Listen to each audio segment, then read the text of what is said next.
puentes.mx/construye.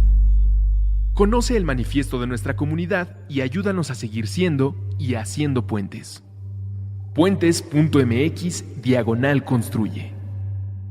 Puentes se trata de ti.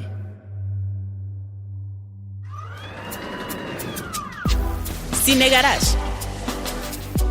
Aquí cabe todo el cine. Estrenos. Con Eric Estrada.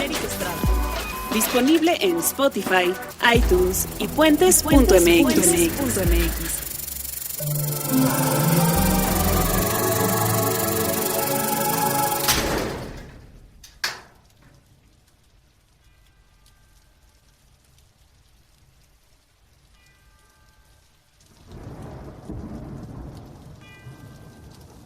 Hola, ¿qué tal? Soy Eric Estrada. Les doy la bienvenida a un episodio más de Cine Garage en Puentes, este episodio de estreno que tenemos todos los viernes para hablar justo de películas que van a llegar a la cartelera. Antes de comenzar, quiero hacerles un atento llamado, una convocatoria. De este lado, como ustedes ya lo saben, desde hace varios años nos encontramos un grupo de aventureros y exploradores que hemos nacido en distintos años, que hemos trabajado en distintos medios, que nos dedicamos a distintas disciplinas, que queremos compartir con el mundo los temas que más nos apasionan, esperando que las conversaciones que aquí se dan, que aquí se generan, que aquí quedan además almacenadas, sirvan para informar, educar y entretener. Sabemos también que ustedes, todos están del otro lado. Al escucharnos, recomendarnos o seguir la conversación, se convierten en el principal responsable de la construcción de este puente. Eres parte de una comunidad que piensa global y actúa local, que procura un lugar seguro, un mundo donde caben muchos mundos. Nuestro problema es el financiamiento. Es difícil encontrar anunciantes con los que compartamos los mismos valores de nuestra plataforma y comunidad, y justo por eso esperamos encontrar la solución a través del apoyo de la comunidad que hemos construido a lo largo de 4 años, es decir, tú, es decir, ustedes, es decir, todos. Construyamos más puentes. Vayan por favor a puentes.mx/construye para conocer nuestro manifiesto y ayúdanos a seguir siendo y haciendo puentes, porque puentes se trata de ti. Habiendo dicho eso, habiendo hecho la convocatoria, vayan de verdad. Hay muchas maneras de construir estos puentes y hay muchos beneficios además.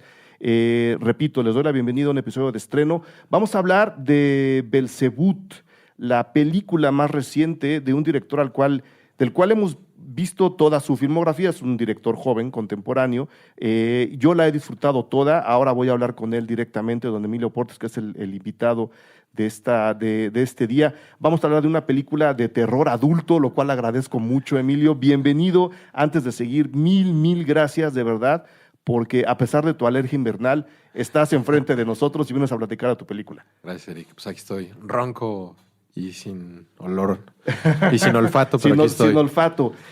Antes de empezar, Emilio, me encontré, justo después de haber visto tu película, me encontré una nota en el portal de Aristegui Noticias, dando vueltas en Twitter, saltó una nota que te voy a leer a continuación, una nota de un caso real. Sí. Un caso real. Un trabajador de mantenimiento de una escuela primaria del centro de Beijing, en China, atacó e hirió este martes a 20 niños con un martillo. Es decir, el martes de la semana pasada, no, de esta semana, están escuchando el programa lo están escuchando el viernes. Esto ocurrió el martes. Atacó e hirió este martes a 20 niños con un martillo, enojado porque su contrato laboral no fue renovado, informaron autoridades. El incidente se registró esta mañana de las 11:17 horas locales, cerca de las 11:17 horas locales en la escuela primaria número 1, ubicada en el distrito de Xicheng, luego de que el trabajador a cargo del mantenimiento del colegio no logró un acuerdo con sus empleadores para renovar su contrato. La policía informó que el agresor de 49 años, identificado solo por su apellido, Jia, atacó con furia a los pequeños estudiantes usando un martillo con el que trabajaba, hiriendo a 20 menores, según un reporte de la agencia de noticias Xinhua. El agresor fue detenido en la propia escuela, mientras los estudiantes heridos fueron trasladados de inmediato a un hospital cercano, 3 de ellos con lesiones de gravedad, aunque su condición es estable. Esta agresión Se produce después de que a finales de octubre una mujer también hiriera con un cuchillo de Brooklyn, cocina a 14 niños, no, en una guardería en el distrito de Chongqing, en el centro de China. Uno de los más graves se produjo el pasado abril, cuando un joven de 28 años mató con un arma blanca a 9 personas e hirió a otros 10 en el instituto del norte del país, presuntamente por haber sufrido acoso escolar cuando era estudiante del centro. Los casos aquí son reales, sus motivos son completamente, comprensibles, ¿no? Pero no pude evitar pensar en tu película. Fíjate que desde que filmamos la película, pero es curioso porque pues la película es sobre homicidios.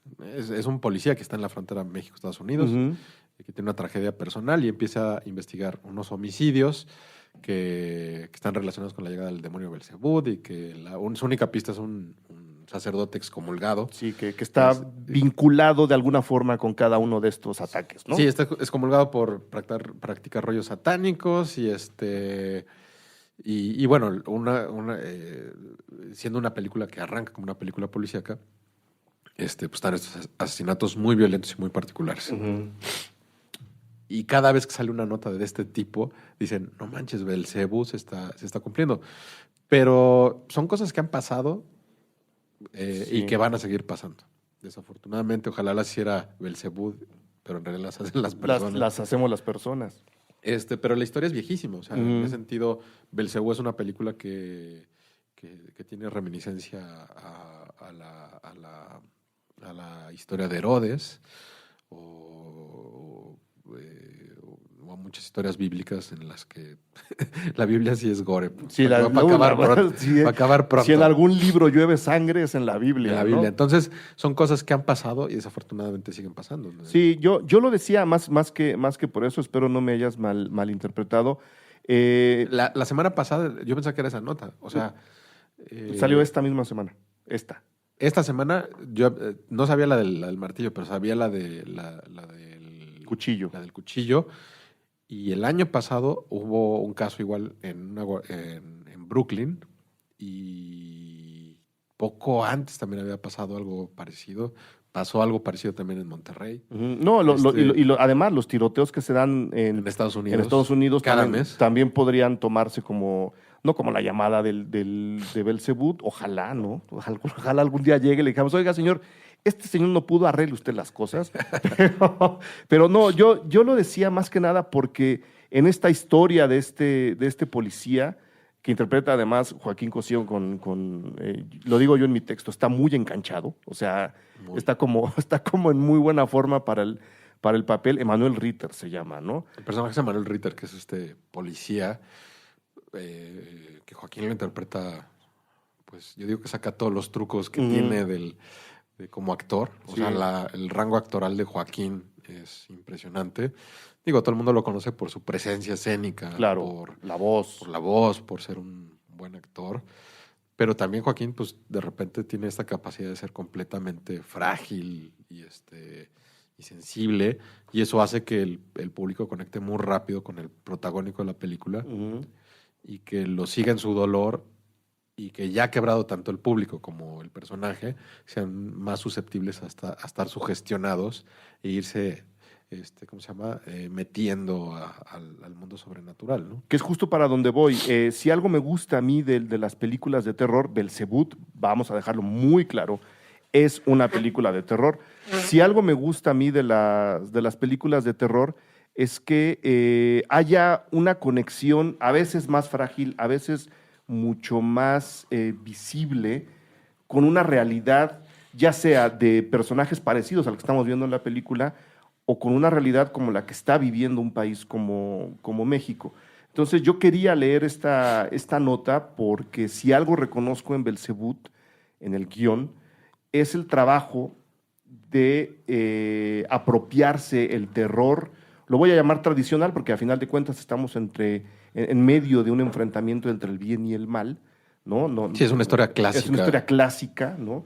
Pero se lo están apropiando y lo consiguen a través de usar iconografía y elementos tanto de la violencia contemporánea y cotidiana de un país como este, como de símbolos y figuras e imágenes que a veces se relacionan con esa misma violencia, como la Santa Muerte con el narco, ¿no? Todo lo que se habla del narco, el narcotúnel. Hay toda una plataforma de instrumentos que vemos todos los días en noticieros y en periódicos que entran de una manera fascinante en tu historia, y por ahí quería yo empezar a hablar de ella. Sí, y a veces no entran por los medios, es donde pisamos, en la calle que pisamos Claro, sí, diario. ¿no? Lo vemos todos los días en la calle. En la calle o alguien te contó.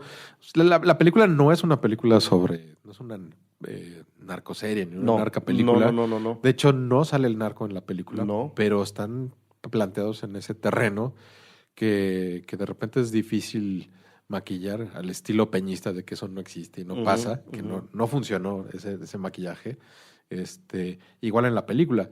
Lo que pasa es que en la película está presente, aunque no es el tema principal de la película, pero los personajes pues arrancan eso. Es un policía en una frontera muy complicada, claro, muy violenta, que a veces es un personaje que tiene que de repente utilizar el mal para lograr que avance su trabajo, ¿no? Son personajes que de repente son corruptibles, y que eso también te va acercando a los grandes temas clásicos como el libre albedrío, ¿no? La tentación, que están presentes durante toda la película. Pero sí, o sea, la película, además de estar situada en un México actual, también juega con un bagaje cultural, con todos nuestros miedos que heredamos del catolicismo,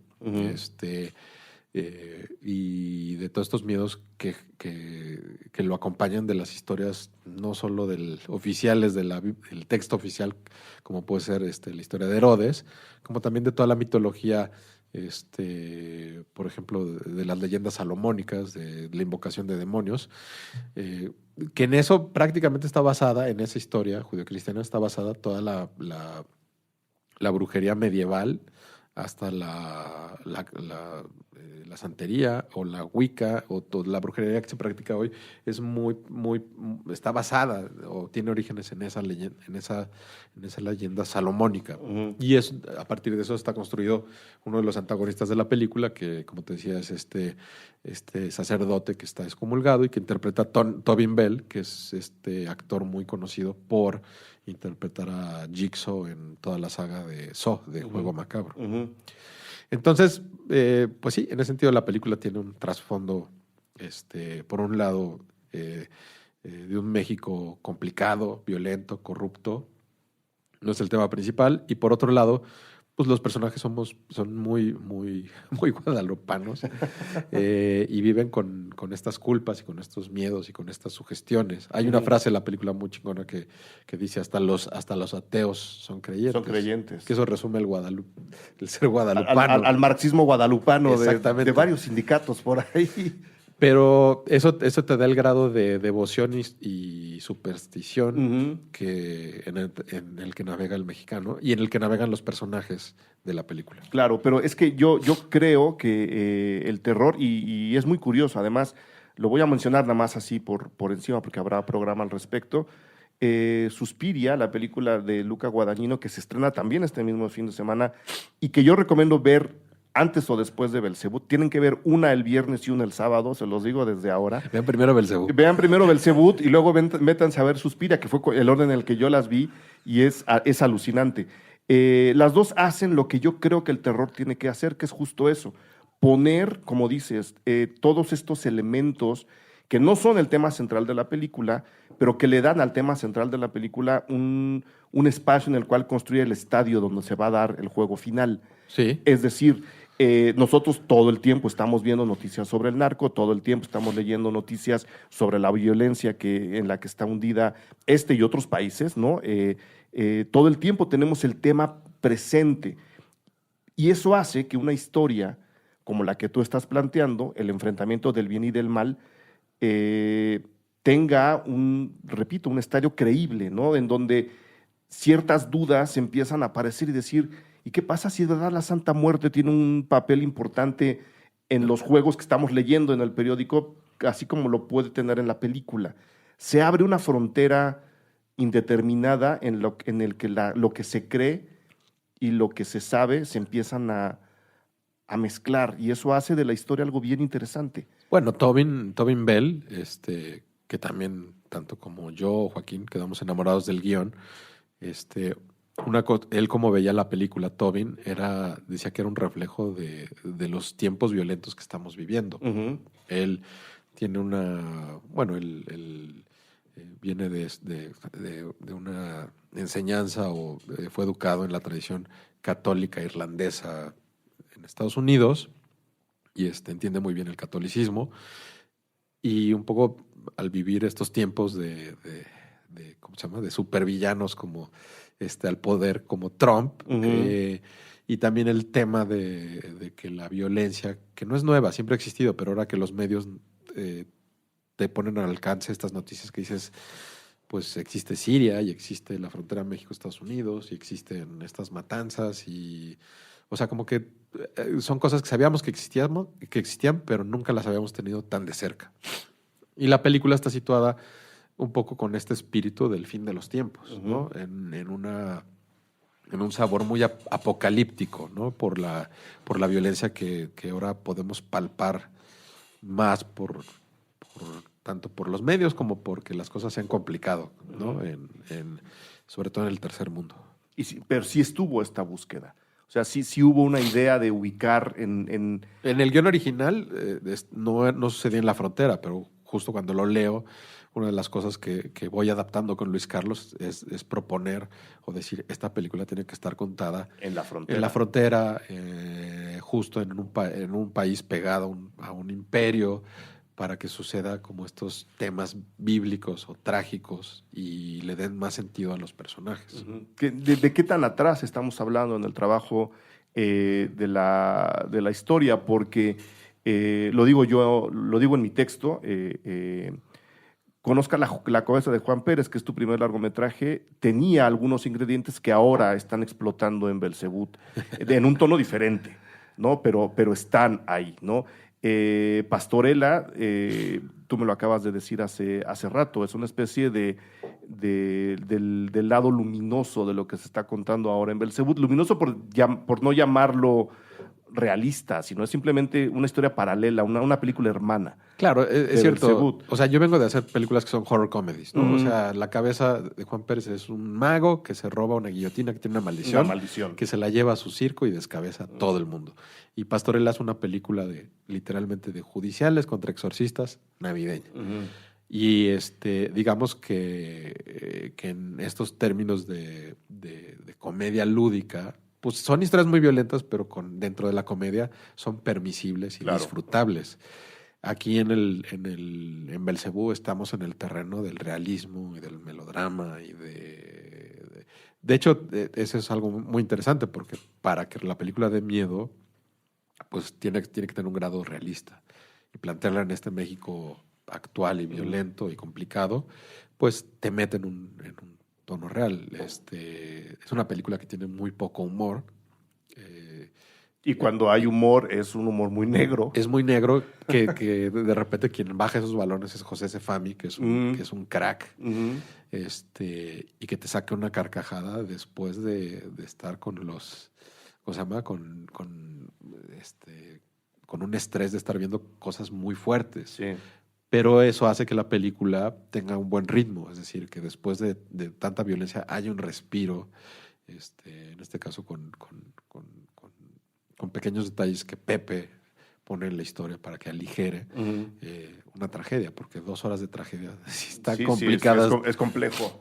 Pero ¿de qué tan atrás estamos hablando entonces? ¿Cuánto llevas trabajando un guión que en tono se despega por completo de las otras películas, a pesar de tener ingredientes de las otras películas? Bueno, la diferencia es que o sea, digamos que yo soy más proclive a escribir comedia, ¿no? Y sin mucho pudor, en ese sentido, Pastorela es una carta de amor al exorcista, sí, ¿no? Y es una parodia del exorcista. Y Belzebú no es un guión primigenio mío, es de Luis Carlos Fuentes, me enamoro yo del guión, y yo creo que es una carta de de amor al cine de terror. En general. Pero al mala onda. Al mala onda, sí. ¿No? Al que yo espero que la gente que vea Belzebú luego tenga pesadillas en la noche.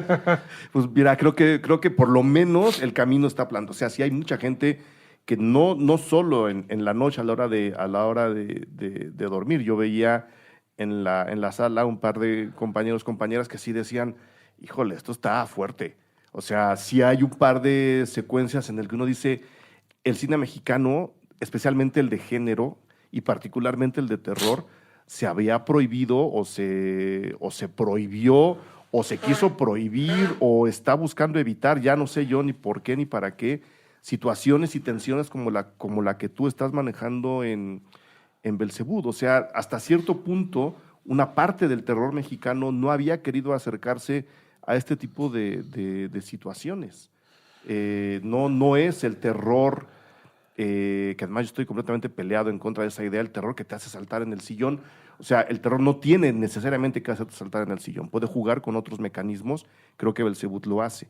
Pero el cine mexicano se le había olvidado de repente, excepto algunas excepciones, acercarse a un terror adulto, serio. Pues mira, yo lo que pienso es, o siempre lo he pensado, es que uno de los grandes problemas del cine mexicano ha sido la falta de generar diferentes géneros cinematográficos, ¿no? Afortunadamente ahorita, aunque mucha gente no le guste, incluyéndome, hay un boom de comedia mexicana en los cines que creo que un poco también está cansando al público, sí, ¿no? Pero está generando público y eso es maravilloso, ¿no? La gente está yendo a ver cine mexicana, cine mexicano en salas mexicanas, cosa que hacía mucho no pasaba. Que hace mucho no pasaba, sí. ¿no? O sea, que de repente, hijo, mano, o sea, pero cada mes hay una película mexicana de lo que sea. Entonces, nuestra producción de cine se divide en esos, ¿no? Hacer películas románticas mexicanas y otras. O melodrama autoral. Sí. Pero esa es una escuela que venimos teniendo desde los 60s para acá.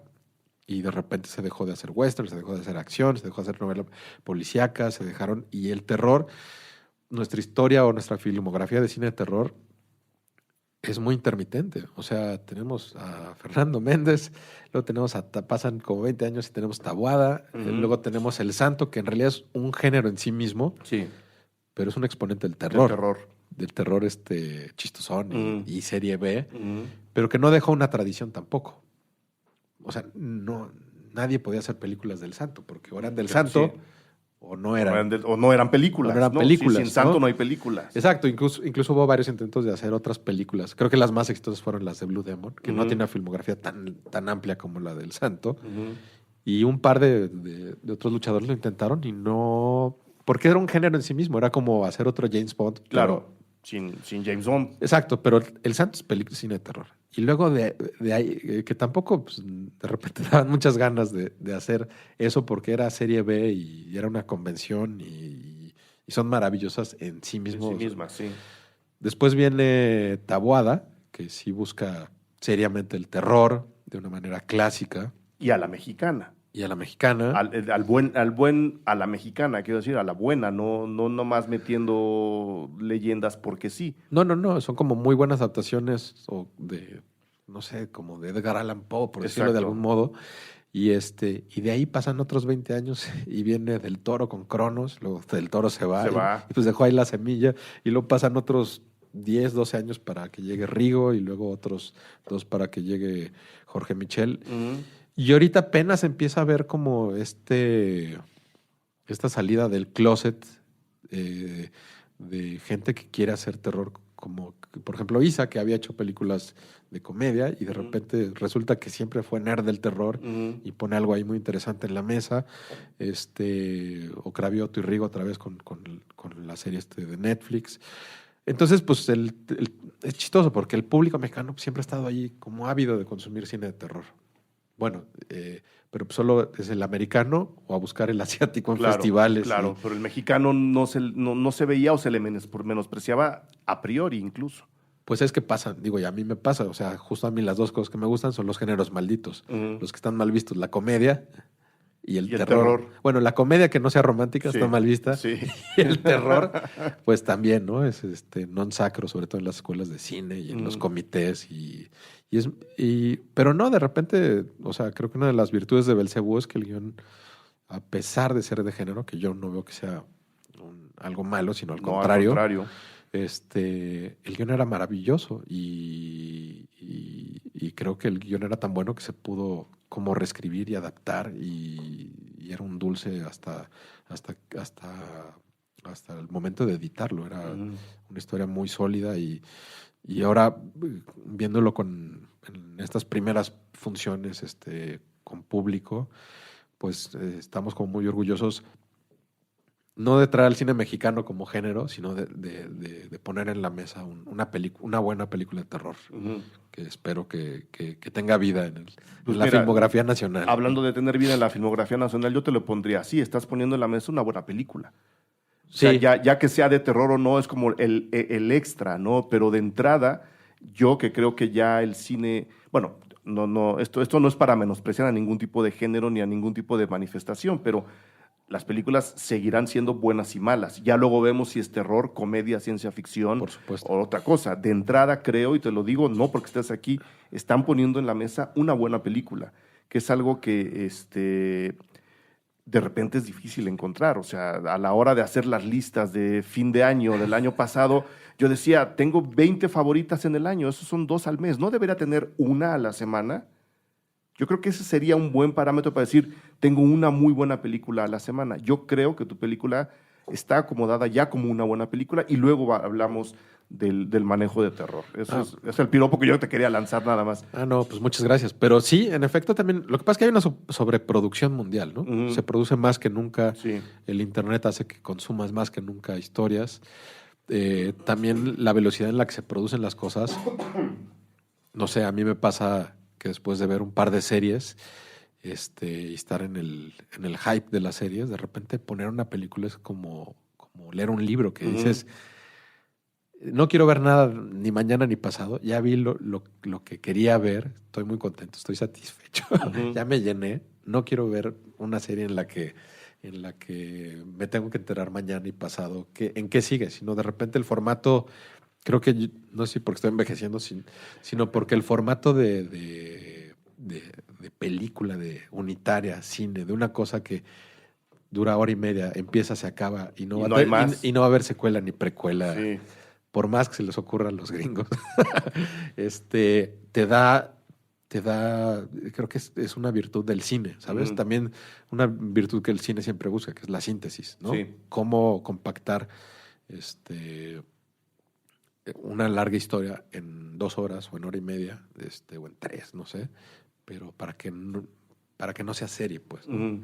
Entonces, en ese sentido, pues, yo las disfruto mucho como espectador, ¿no? Pero te digo, hay una sobreproducción enorme de material y no creo que no todo el material es de repente es normal, entre más Sí, hay, entre más hay, más se nota lo malo, ¿no? exacto, o irrelevante, Sí. ¿no? Ni siquiera a veces cosas malas, sino que dices, ¿por qué estoy viendo esto? No me emociona, ¿no? Ujú. Y en el cine de terror, pues pasa lo mismo, también se está produciendo más. Si luego ves las plataformas están llenas de muchas películas irrelevantes o no tan emocionantes pero no sé, fíjate que en el cine de terror siempre tiene como este rollo, ¿no? De repente, no sé si se está perdiendo, que de repente el cine de terror antes del streaming, o sea, aunque fuera una película de terror, por muy mala que fuera, te llevabas algo. Sí. Alguna secuencia o muy charra, o muy sanguinaria, o muy simpática, o te llevabas una joya a tu casa. Pero algo se quedaba, ¿no? Sí, te podías llevar esa joya de culto que decías, no mames, esta no la ha visto nadie, ¿no? Y te la llevabas. Y no sé si ahora con esta sobreproducción a lo mejor se están perdiendo esas joyitas. Que sí aparecen, pues. No, yo creo que lo que se está perdiendo es la costumbre de encontrar la joya en el pantano, ¿no? Ahora como puedes poner pausa y desecharla y a lo mejor no necesariamente terminar una película, se están perdiendo la costumbre de aguantar la película hasta el final y decir, oye, mira, el final está mucho mejor que el principio. Vean esta película, nada más vale la pena por el final. Ahora la gente está como saltando todo el tiempo, ¿no? Y se están... Y yo lo platicaba el otro día aquí con Wookie Williams.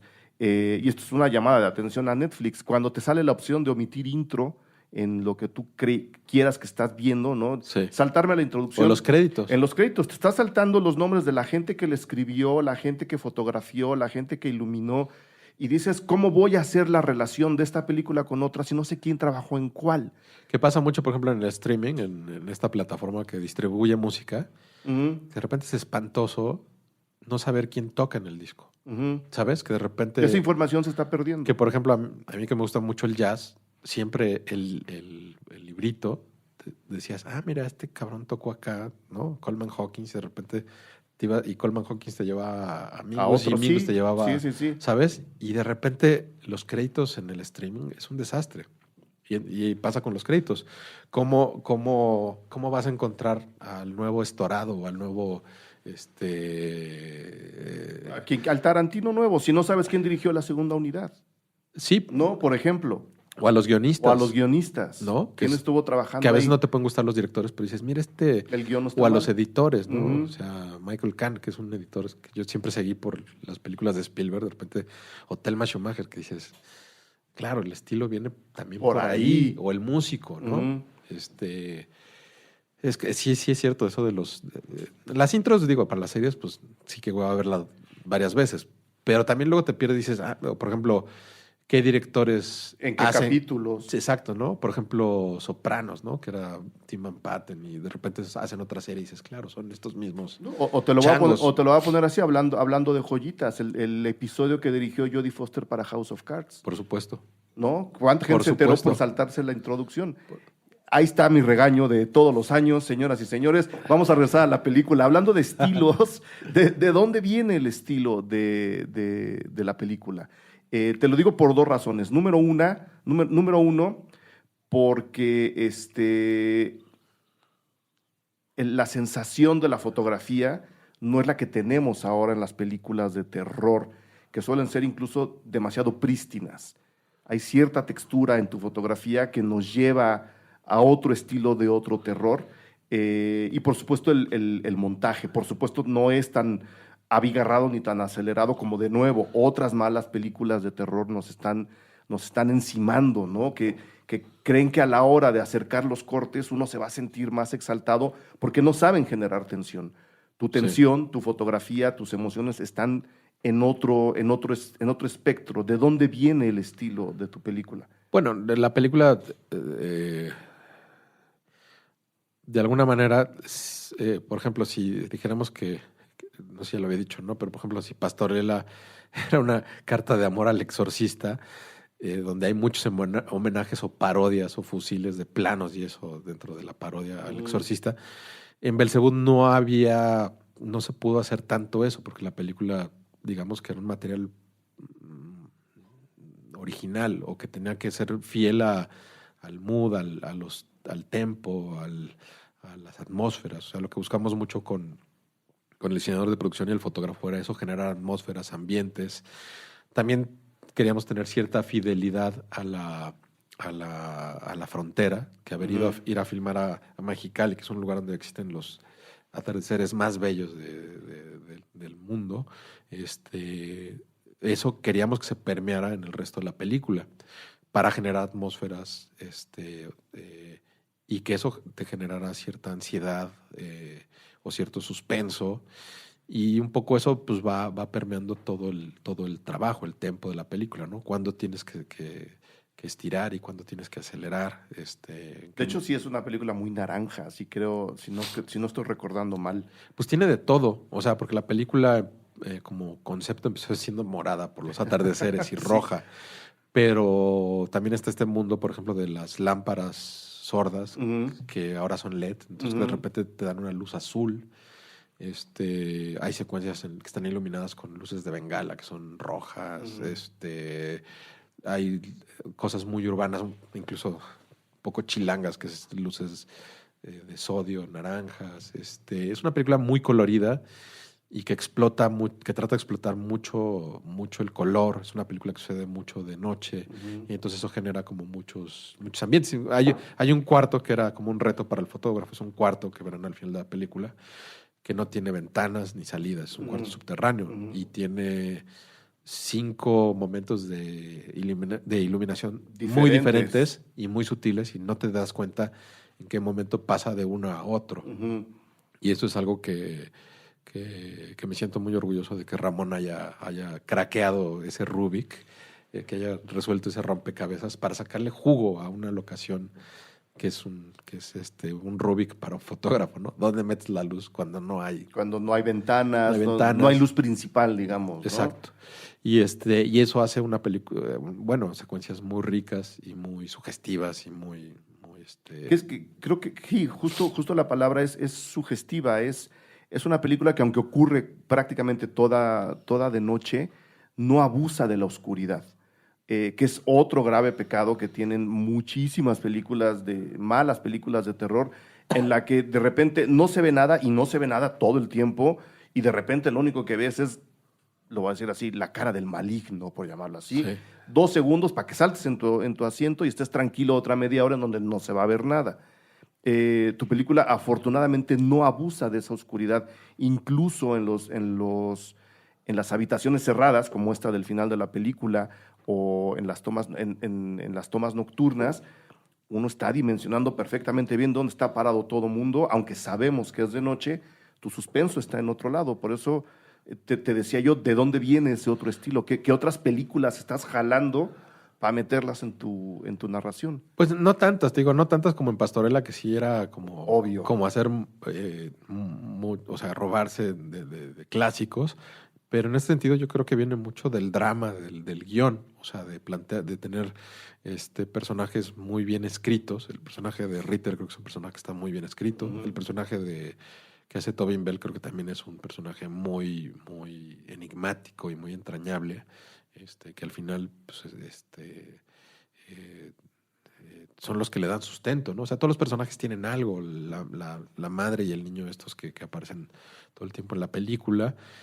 Creo que de ahí viene, o sea, de ser fiel al material, y el mismo material y la situación en la que están puestos los personajes, creo que es lo que te da ese suspenso, ¿no? Y un poco, es algo que decía Tobin Bell, o sea, decía, tienes que hacer que la gente empatice con los personajes, para que cuando luego estén en peligro, sientan el peligro. Tú sientes el peligro por ellos, ¿no? Uh-huh. Si no sientes nada por ellos, pues te vale gorro si les dan o no les dan. Si les dan o no les dan, ¿no?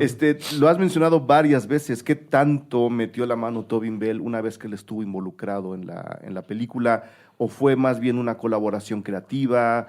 ¿O cómo se fue trabajando lo que ya estaba en el guión para luego convencer al reparto de entrar? Y me intriga que lo menciones tantas veces.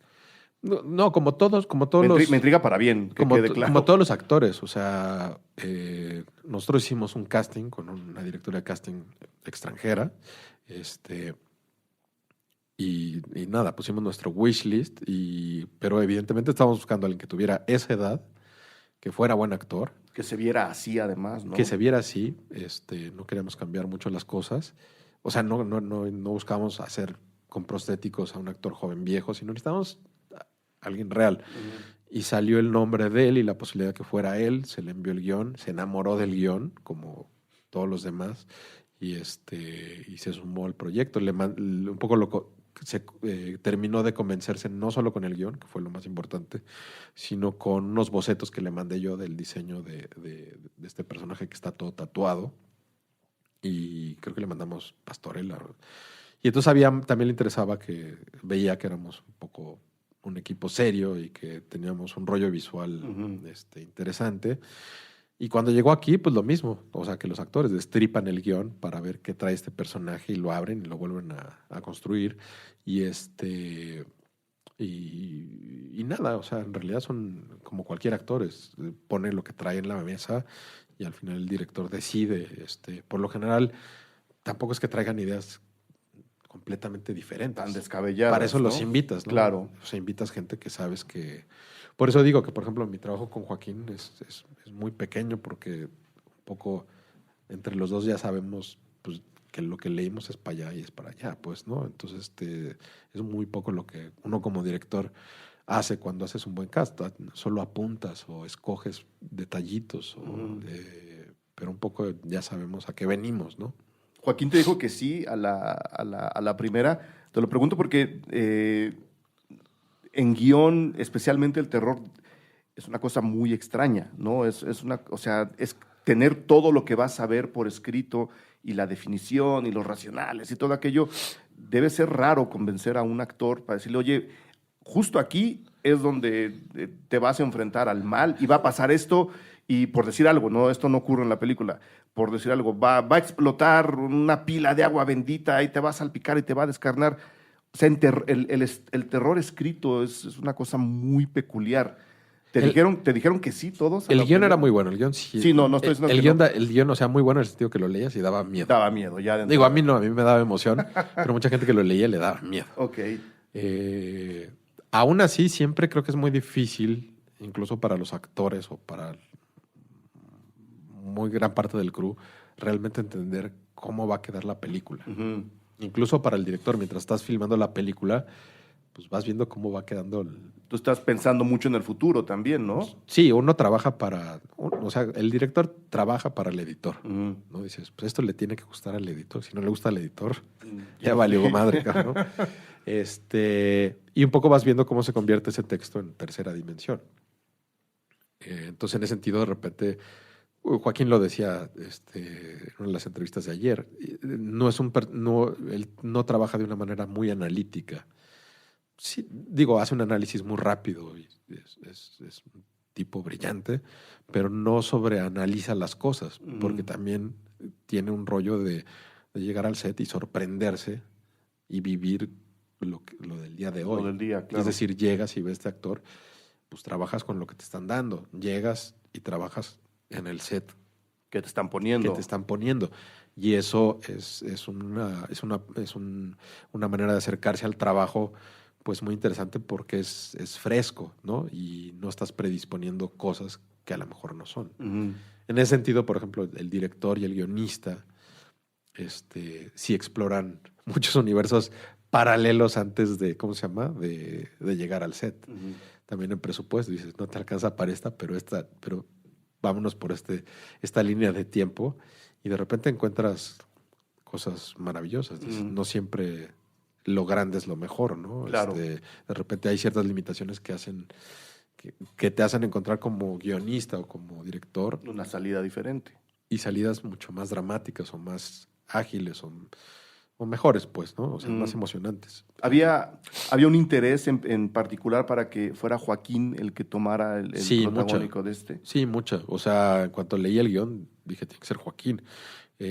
Cuando íbamos a arrancar, surgió lo de la serie de Strain, y pues literalmente pues, tuvimos que mover las fechas, porque nada, pues estaba increíble que Joaquín se fuera a hacer una serie con Guillermo del Toro, pero nosotros no íbamos a dejar de hacer la película de Joaquín, claro, ¿no? Y hoy que veo la película y que veo la paleta de grandes actores mexicanos, no veo otro que pudiera llenar los zapatos esta película, de ese personaje en particular, ¿no? O sea, creo que sí es una película que no se le escribieron a Joaquín, pero es como si se lo hubieran escrito a Joaquín. Fíjate, leyendo los créditos, y sí me gustaría que profundizáramos en eso. Uno se da cuenta que no hubo una empresa de efectos visuales, hubo 2 o 3, quizá 4. Varias. Que es un departamento importantísimo para el terror contemporáneo, pero que también a veces abusan de lo que están haciendo. Ustedes tienen todo de nuevo dentro del margen y todo acaba encajando. A la hora de filmar, como decías, tú tienes que estar pensando en lo que va a hacer el editor, pero tomando en cuenta que estás filmando terror y tomando en cuenta que trabajaste con varias agencias de efectos visuales, también tienes que estar pensando en lo que ellos van a hacer después en postproducción. Sí, la película llevaba muchos retos técnicos, ¿no? Técnicos proyectados hacia la postproducción. Y en el set también, y en el set, ¿no? La película tiene efectos especiales en set padrísimos. O sea, que los hicieron Ricardo Arbizu, y que de repente... Digo, en todas mis películas he tenido efectos especiales en set que son deliciosos, porque es un rollo también es resolver un problema técnico, pero de una manera ingeniosa, presupuestal, pero que a la vez tiene que ser estética. Claro. Y entonces los efectos especiales en set son deliciosos. O sea, cómo llega la gente de efectos especiales a encontrar esas cosas físicas con ingeniería, básicamente, y física, o química a veces. Y pues bueno, hay muchos efectos que son así. Hay muchos de estos efectos que están complementados con un poco de postproducción o efectos digitales.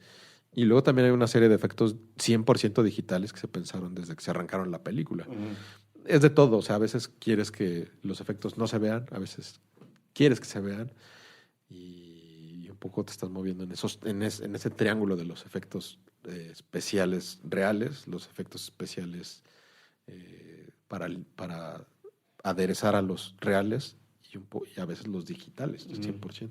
Había miedo de pasarse especialmente en ese departamento, o sea, de decir, híjole, estamos retocando demasiado o no está luciendo como debería lucir. Bueno, ahí sí, Rodrigo y yo teníamos una exigencia también, eso alentó un poco el proceso de postproducción, de que queríamos que la película estuviera de primera, para que fuera competitiva con lo que vemos hoy en día, que nadie...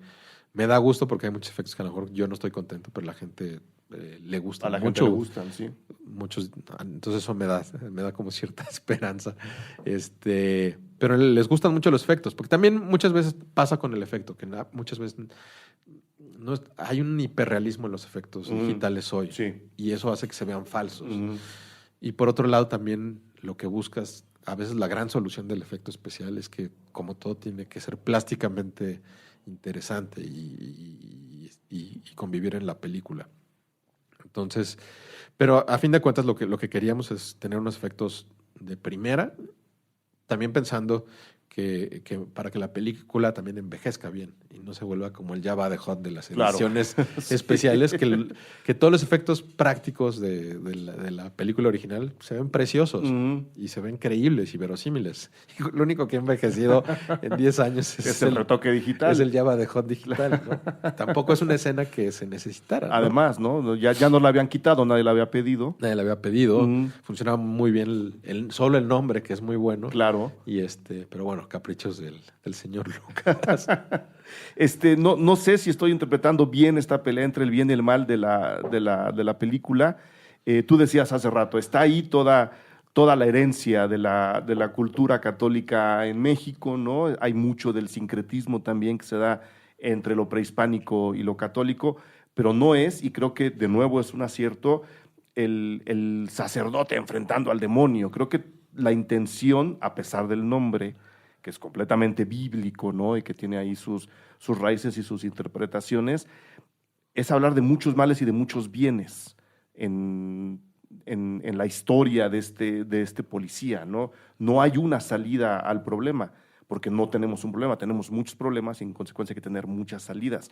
Creo que este enfrentamiento de bienes y de males va más allá de lo católico, que es donde se mueve también el terror que a mí me gusta, ¿no? Sí. Si a mí me gusta, si por algo me gusta el cine de terror oriental, es que nadie saca una cruz y todos se echan hacia atrás, sino que la solución está un paso más adelante. Sí. No sé si estaban también buscando eso, a pesar de que, por supuesto, están ahí los crucifijos y está ahí el sacerdote. Pues es que el terror viene, o sea, el terror de Belzebú creo que está bajado al final en cuestiones reales, ¿no? Que alguien que es más grande que tú te puede matar, que tienes que entrar en un túnel que a lo mejor se derrumba, que no sabes en qué momento alguien va a quedar poseso, que en realidad no sabes contra lo que estás peleando, ¿no? No sabes si un poco el personaje que te está guiando es tu amigo o tu enemigo, sí. ¿no? O sea, en ese sentido la película pues sí tiene, el suspenso está la historia es como cualquier película de terror, empieza en un mundo realista, en este caso un México convulso y complicado, y el personaje que está muy tocado o muy, muy sensible por esta tragedia humana va navegando poco a poco con el espectador al mundo naturalmente fantástico. Siempre eso pasa en las películas de terror. Hay que asumir la fantasía, pero sin dejar de que sea creíble. Claro. Pero al final todos los peligros de la película, hasta el último momento, son físicamente reales y posibles, ¿no? No hay que va a bajar un ser sobrenatural mágico y va a resolver la película. Resolver todo, claro. Sí estaban buscando eso. Sí había una inquietud para no caer de ese lado. Yo creo que eso es lo que hace que la película funcione. O sea, que todo lo que estás viendo hasta muy al final nunca se despega del realismo, ¿no? O sea, evidentemente ya estás en un mundo fantástico a partir de, supongo que la mitad de la película. O sea, te digo, empieza como una película de cine negro, thriller policíaco, después se vuelve un thriller sobrenatural y ese thriller sobrenatural se vuelve una película de terror y esa película de terror, si acaso, coqueteará levemente con un slasher gore, pero nunca sin perder esta aura mágica y demoníaca, ¿no? Pues bueno, ahí está entonces ya la invitación para ir a ver Belzebú este fin de semana. Ya lo dijimos, primero esta, luego Suspiria, ¿no? Primero vean la mexicana. Véanlas, aunque sea por el orden alfabético, primero Belzebú y luego Suspiria. ¿Algo más que quieras agregar, Emilio, sobre la película, sobre el terror? Pues no sé si lo dije ya o no, pero lo que nos ha comentado la gente es que se van muy contentos, primero con encontrar una propuesta fresca que no sea comedia romántica de entrada nacional, y segunda, que dentro de, como dices, de todas las películas de terror que llegan y que no todas están padres, Belzebú en sí es una muy buena película de terror. Eso me dicen a mí. Yo te lo digo aquí, es una buena película de terror. Y que cumple con este rollo de que se van a sacar unos buenos sustos y que se van a ir sugestionados a su casa. Lleven su bolillo para el susto. Lleven su panecito para el espanto. Mil gracias, Emilio, por venir a platicar de tu película. Muchísima suerte, un placer. Algún día te voy a comprometer aquí, algún día haremos un panel de terror. Podemos hacer un panel de terror, queda ya grabado para la posteridad. Hagamos un panel de terror, pero tengo muchas ganas de hablar contigo sobre Pastorela. Entonces, en algún retrovisor que tengamos por ahí. Pues hasta el diciembre próximo, ¿no? No tenemos que esperarnos hasta diciembre para hablar de Pastorela. Pues no, porque curiosamente la pasan cada mes. Yo la he visto en Semana Santa. Sí. En el 5 creo que la pasan en Semana Santa. Ya ves que hay lo que tiene alas o faldas de Romano lo meten en Semana Santa. Sí. Pues bueno, afortunadamente tenemos Pastorela todas las Semanas Santas en este país. Pues ya. Hablaremos de ella. Mil gracias, Emilio. Muchísima suerte con la película. Vayan a verla y no se les olvide ir, por favor, a puentes.mx/construye. Necesitamos que le den clic ahí a algunas de las pestañas que les aparecerán en esa liga. Vamos a seguir construyendo puentes. Felicidades, Emilio. Gracias. Cine Garage. Aquí cabe todo el cine. Estrenos. Con Eric Estrada. Disponible en Spotify, iTunes y puentes.mx.